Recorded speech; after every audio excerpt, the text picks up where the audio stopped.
I am Janvi. Welcome back to my YouTube channel. Alright, so today we're going to be talking about some common mistakes that we should avoid while speaking in English or even if you're learning English. So here we go. Now, if you people are new here, then welcome to my YouTube channel. Sorry, I did not do this earlier. If you people are not, then welcome back, people. So today we are talking about these common mistakes that we all should avoid. Now, it's okay to make a mistake once or twice, but the more you're going to repeat those, then it's going to stuck in your mind and stuck on your tongue, and you will keep speaking the wrong things for your whole life. And we do not want that. Now let's get moving. Okay, so the first mistake we all should avoid is the vocabulary part. Now, what people do and what students normally do, I see them cramming a lot of words. Now, of course, having a great vocabulary adds to your communication, yes. It just makes people see like, oh, what a great communicator, you know, with all of your vocabulary skills, yeah. But do you really think cramming a lot of big words is going to help you to communicate effectively? No, it's not going to help you too much. Of course, it's going to help you in order to impress someone, but it's not going to help you if you're just having a daily life conversation.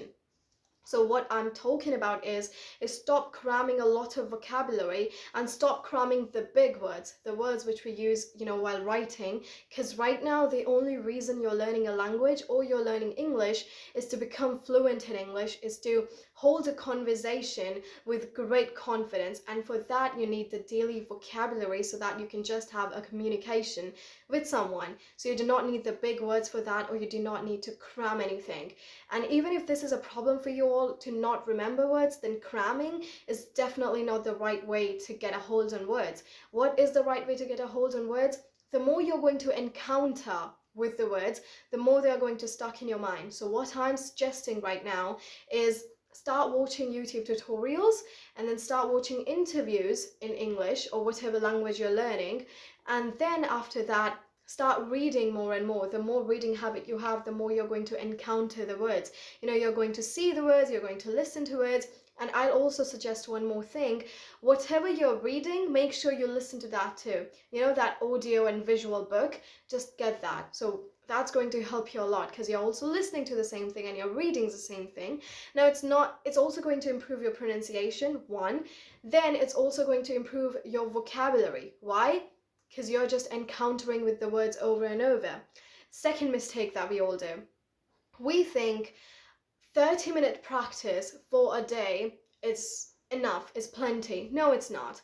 People tend to lose this. Is the reason we are fluent in our mother tongue is because we have been speaking this for our whole life. So in order to become fluent in English, or in order to become fluent in any language you're learning, you have to keep speaking in that language. You can't just think, okay, 30 minutes I've given, now it's enough. No, it's not. I know there are so many tutors out there who keep suggesting, you know, just give 30 minutes and that's okay and that's fine.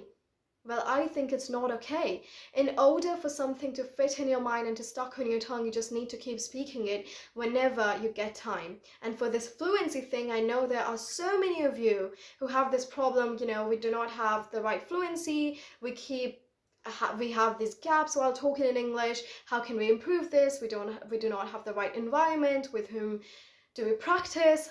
So the only thing that you need to improve your fluency is someone, you know, you need to practice with, you know, basically an environment where you can just practice with someone in English. And for that, I've got good news for you all. There's this app called Ingvarta, and this is the same app which I suggested you all in one of my previous videos, and I'm suggesting it again because that's how amazing it is. The teachers, they're super friendly. You're going to have someone by your side who is going to guide you in every possible way. And believe it or not, guys, if you're going to give this a chance, you're definitely not going to regret it, because who does not want a great teacher to practice with in English, with no judgments, with super friendly teachers? And there are just so many tutors, you can just choose anyone you want. There are courses, so just start doing. There is nothing stopping you. And also, I've got one more good news. If you're going to use my name as a coupon code, which is JANHAVI Janvi, if you're going to use this coupon code, then you're going to get 12% off on any regular plans. So the link to download the app is in the description box below, and make sure you add the coupon to get the discount. And just improve your fluency with one of the best teachers out there. All right, moving on. The third mistake we all commit. So when students start learning English, I noticed this so many times. We use to in unnecessary places. We use the word to so many times and so many places. We just keep using to anywhere. So he told to me I should do this. He told to you. No, he just told you, or he told me, or he said to me.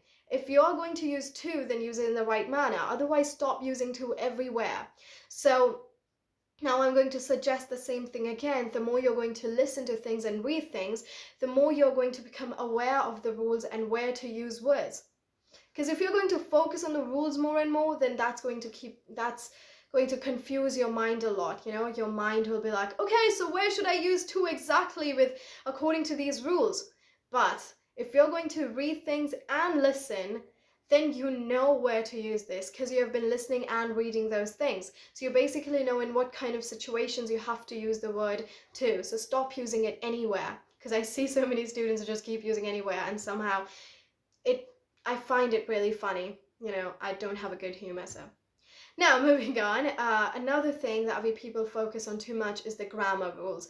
Now, grammar is important. Yes, it's important that you use was, were, do, does correctly in your sentences, but at the same time, you do not have to give your specific time to grammar. You don't have to focus too much. You don't have to focus too much on grammar, because that's just a part of the process. The more you're going to read, listen, and speak, you're just going to be aware of all of the grammar rules by yourself. The more you're reading, your mind will itself analyze where you're using was, where you're using were, and where you have to use do or does. So you do not have to give like specific one are in order to focus on grammar so that you can communicate better. Because what's going to happen is when you're done with the rules, so when you've started like speaking with someone, then all of a sudden what's going to happen, there's going to be this confusion in your mind while speaking. So should I use will or should I use shall? Is it going to be since or for? I don't know. What should I do? Well, you know what you should do? You should not be focusing on grammar too much, because that's just going to happen by itself. It's just a part of the process. Just focus on the normal things like reading, listening, and speaking more and more, and that's going to be great. Moving on, we have got this another thing, since and for. Now, you cannot say I've been living here since 2 months. No. Or you cannot say I've been living here for 1975. No. The correct way to use since and for, let me tell you the difference between these two. Since is when you have to calculate something. Like if you say, I've been living here since 2000, so basically now this is 2021, so you have to calculate the years you have been living. So basically it adds up to 21 years, so you have to calculate. But at the same time, if you're going to say, I've been living here for 21 years, so you do not have to calculate anything. You have just got a particular timing and a particular, the period of time. So you have it with you. So instead, where you have to calculate stuff, you can use since, not you can, you have to. And where you do not have to calculate anything, where there is a particular time given, so you can just use for. Again, not you can, you have to.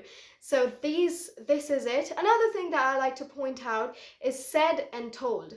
Now there are people who goes like, so he told to me, or whatever. Now let me tell you the difference between these two. The first one, the tell and said. Said is something when you're expressing something. So you said to me, like he expressed himself to you. Tell is when you're passing on an information. So there are these two differences.